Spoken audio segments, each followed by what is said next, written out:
歡迎收睇諸君農家日記。今日嘅午餐係炒麵，咁裏邊有卿姐嘅甘筍，好甜嘅，好好食。然後呢，有啲上次賣剩嘅華沙比菜，我將佢切碎，然之後就炒咗，就變成我嘅預製菜啦。放喺雪櫃3日左右啦，3-4日左右都 OK 嘅。有蝦啦，仲有木耳啦。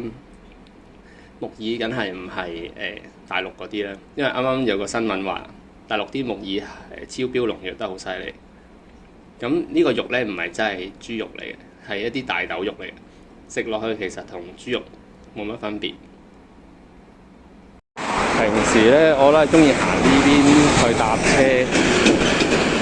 唔中意行入商場，因為商場太多人啦，而家超多人。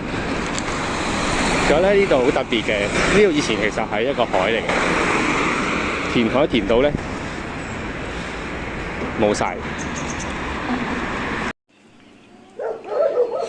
我哋咧就唔係一般嘅農夫咁傳統，即係朝頭早晨早起床，咁我哋係中午先至開工，做到夜晚嘅。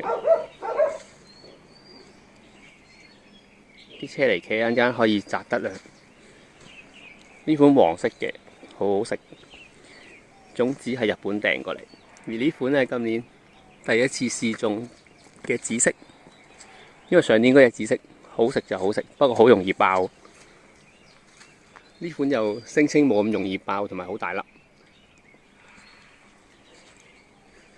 緊緻同埋爽口啲。後邊嗰啲呢，就係青汁羽衣甘藍，呢款比較少有啲，都係日本品種嚟嘅，要除草啦，好多草啊。因為今日係星期二，聽日呢，星期三就有天星龍墟，所以今日嘅任務就係摘菜，準備聽日龍墟嘅菜。我哋都係夜晚摘菜嘅，唔係日頭摘菜嘅。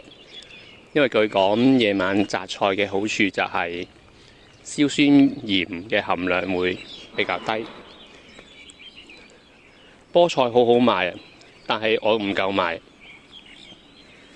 而家呢批幼苗仲要等多2個禮拜到啦，我估。好啦，我去食飯先啦。就係要包枇杷。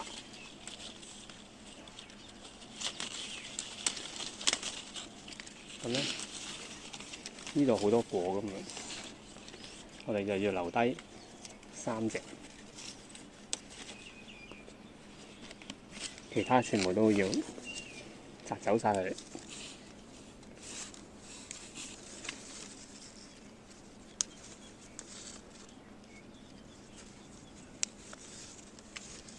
咁佢啲養分先會集中嘅，跟住揾個專用嘅紙袋。